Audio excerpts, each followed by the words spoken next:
The horse shouldn't have been for sale. Cole saw it the moment the auctioneer dragged the roan mare into the pen, the way her eyes rolled white with fury, the way her hooves struck the dirt like hammers. She was scarred across the shoulder, her coat matted with mud and burrs, and when the gate clanged shut behind her, she wheeled and kicked so hard the wood splintered. Unbroken, the auctioneer barked, wiping sweat from his brow. Wild caught up near the Red River. Good bloodline if you got the patience. Starting bids $20. The crowd murmured. Most of them had already turned away, shaking their heads. $20 for a horse that would probably kill you wasn't a bargain.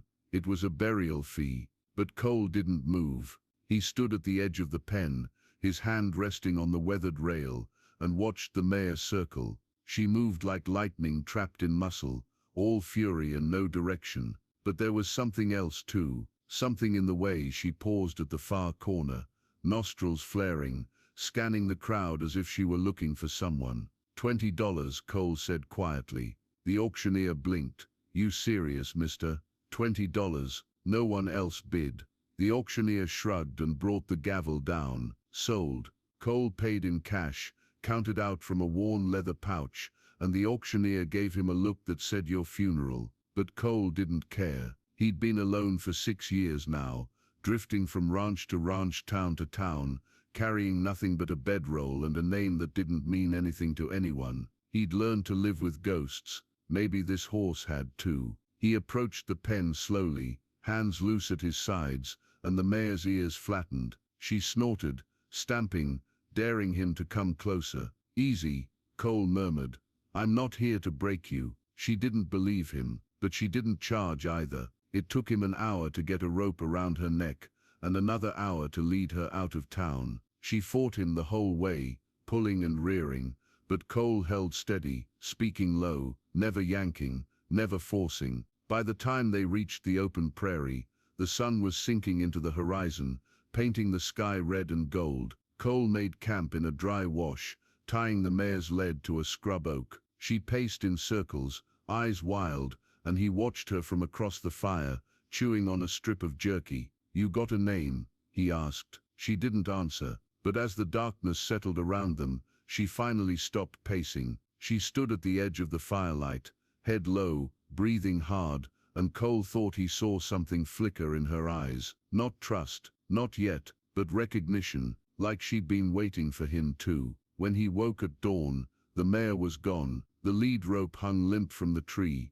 chewed clean through, and the ground was torn with hoof prints heading north. Cole swore under his breath, grabbed his saddle and followed. He didn't know why. He'd lost horses before, but this one felt different. This one felt like unfinished business. Cole tracked the mare for 3 days. She didn't run straight.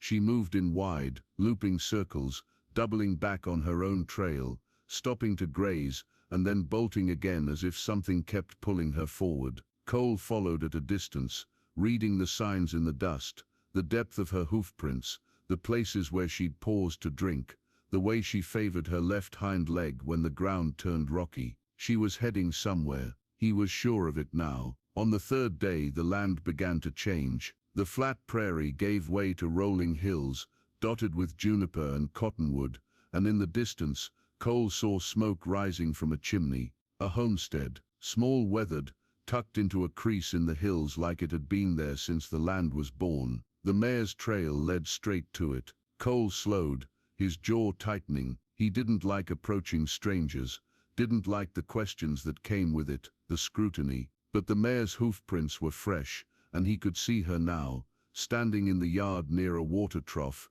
drinking deeply. A woman stepped out onto the porch. She was older, maybe 50, with gray streaks in her dark hair, and a rifle cradled loosely in her arms. She didn't raise it, but she didn't set it down either. Her eyes moved from the mare to Cole, narrowing. "That your horse?" she called out. Cole reined in his borrowed mount, keeping his hands visible. "Bought her 3 days ago." She ran off. The woman's gaze lingered on the mare, and something strange passed over her face, something Cole couldn't name. She lowered the rifle slightly. "She came here before, twice. I chased her off both times." "Why?" "Because I don't need trouble." Cole dismounted slowly, his boots sinking into the soft dirt. "I'm not looking for trouble, just looking for my horse." The woman studied him for a long moment, her eyes searching his face. Then she said, "What's your name?" Cole Brennan." The rifle slipped from her hands and clattered onto the porch. Cole froze. The woman's face had gone pale, her mouth opening and closing as if she couldn't find the words. She gripped the porch rail, her knuckles white, and stared at him like he was a ghost. "Brennan," she whispered. "You said Brennan." Cole's chest tightened. "Yes, ma'am." "Where are you from?" "I don't know anymore. I was born near San Antonio, but my folks died when I was 10. Fire took the house. I got out, but they didn't. Been on my own since." The woman's hand flew to her mouth, and tears spilled down her cheeks. She took a step forward, then another, and suddenly she was standing in front of him, her hands trembling as she reached out to touch his face. "Cole," she breathed. "My God, it's you." He stepped back, his heart hammering. "Ma'am, I'm your sister," she said, her voice breaking. "I'm Emma Brennan." The words hit him like a fist to the chest. He stared at her, searching for something, anything, that felt familiar. But there was nothing, just the face of a stranger claiming a name he'd almost forgotten. "I don't have a sister," he said hoarsely. "You did," Emma whispered. "You had 3. I was the oldest, you were the youngest. The night of the fire, they told me you were dead. They told me everyone was dead." Cole's legs felt unsteady. He looked at the mare, still drinking at the trough, and something clicked into place. "The horse," he said slowly. "She came here. She knew." Emma nodded, wiping her eyes. "That mare belonged to our father. She was wild caught, same as you said. He broke her himself. After the fire, she disappeared. I thought she was gone forever." Cole's throat tightened. "She came looking for home, and she brought you with her." Emma led him inside, and the house smelled like cornbread and wood smoke and something else, something faint but unmistakable, like memory pressed into the walls. Cole stood in the doorway, his hat in his hands, and looked around. It was small, clean, lived in. A table with 2 chairs, a stove in the corner, a single photograph on the mantel, a man and a woman with 3 small girls standing in front of a house Cole didn't recognize. Emma followed his gaze. "That's them," she said softly. "Our parents, and that's you, in Mama's arms." Cole stepped closer, his pulse pounding in his ears. The baby in the photograph was wrapped in a blanket, its face barely visible, but the man standing beside the woman, tall, broad-shouldered, with dark hair and a steady gaze, looked like someone Cole might have seen in a mirror if he'd been older. "I don't remember them," he said quietly. "You were too young." Emma's voice was thick. "But they remembered you. Mama talked about you every day, even after the fire, even after they said you were gone." Cole turned away, his hands shaking. "Why didn't you look for me?" "I did." Emma's voice cracked. "For 2 years I looked. I went to every orphanage, every settlement, every town within 100 miles, but you were gone. They said a drifter found you in the ashes and took you east. I had no way to follow. I wasn't east," Cole said bitterly. "I was right here, Texas, New Mexico, Kansas. I was everywhere and nowhere." Emma reached out, her hand resting on his arm. "You're here now." Before Cole could respond, the sound of hoofbeats cut through the air, fast, urgent, multiple riders. Emma's face went rigid. She moved to the window, peering through the gap in the curtains, and swore under her breath. "Who is it?" Cole asked. "Harlan Cross and his boys." Emma's voice was tight. "He owns half the land around here, wants the other half, wants your land." "Yes." Cole moved to the window, his hand dropping instinctively to the revolver at his hip. He counted 5 riders, led by a man in a black duster, with a cruel, weathered face. They reined in at the edge of the yard, and Harlan Cross dismounted slowly, his eyes fixed on the house. "Emma Brennan," he called out, his voice sharp and mocking. "I know you're in there. We need to talk." Emma grabbed her rifle from the porch and stepped outside, her chin lifted. "I told you last week, Harlan, I'm not selling." Harlan smiled, but it didn't reach his eyes. "That's a shame, because I'm done asking nicely." One of his men, a young kid with a scar across his cheek, kicked his horse forward. "We could just burn her out. Worked on the last squatter, Cole stepped onto the porch, his hand resting on his gun. "You're not burning anything." Harlan's eyes shifted to him, sizing him up. "And who the hell are you?" "Her brother." The words felt strange in his mouth, but they felt right too. Harlan's smile widened. "Brother, huh? Funny, she never mentioned a brother before. She's mentioning him now," Cole said evenly. Harlan's men shifted in their saddles, hands moving toward their guns. The air grew tight, electric, like the moment before lightning strikes. Harlan raised a hand, stopping them. "You're making a mistake, friend. This land's gonna be mine one way or another. You'd be smart to walk away." Cole didn't move. "I've been walking for 6 years. I'm done." Harlan's smile disappeared. He stared at Cole for a long moment, then climbed back onto his horse. "You've got 3 days, he said coldly. "After that we're coming back, and next time we won't be talking."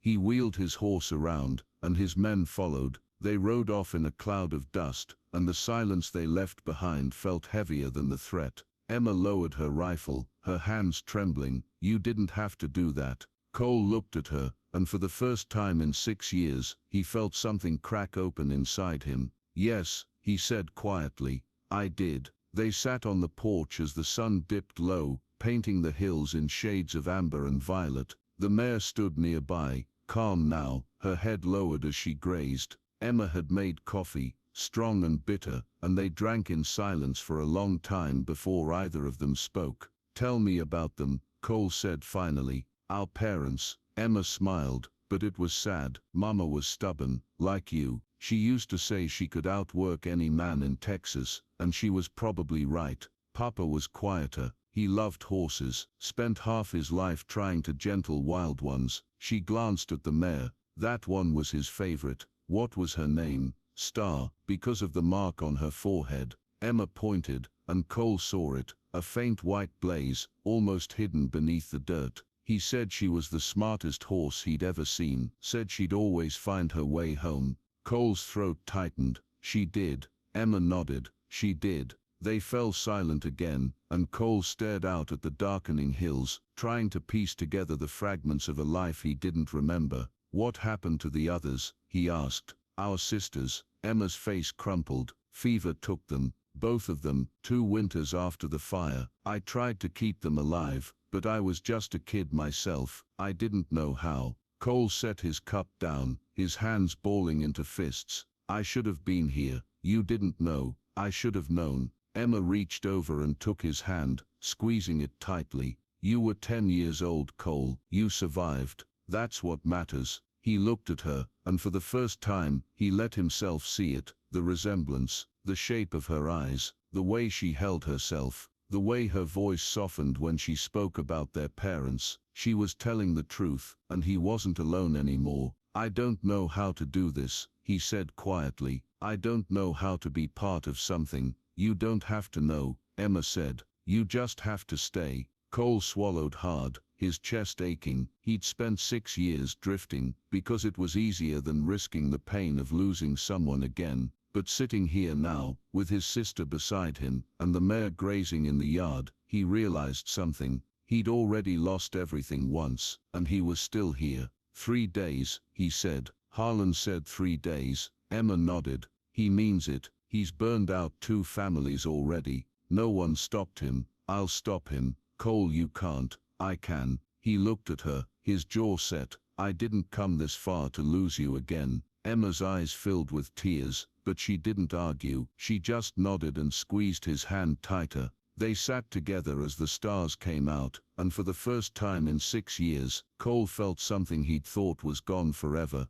He felt like he was home. The 3rd day came with a blood-red sunrise. Cole stood in the yard at dawn, his rifle loaded, his revolver cleaned and ready. Emma was inside, barricading the windows, her own rifle propped beside the door. The mare stood near the water trough, her ears pricked forward, as if she could sense what was coming. The hoofbeats arrived just after noon. Harlan Cross came with 8 men this time, all armed, all grim-faced. They spread out in a loose line across the yard, cutting off every escape route. Harlan dismounted slowly, his hand resting on his gun, and looked at Cole with something close to pity. Last chance, Harlan said. Walk away, and I'll let you live. Cole didn't move. You're not burning this house. Harlan sighed. Then you're a fool. He nodded to his men, and they drew their guns. But before anyone could fire, the mare bolted forward, straight at Harlan's horse. She screamed,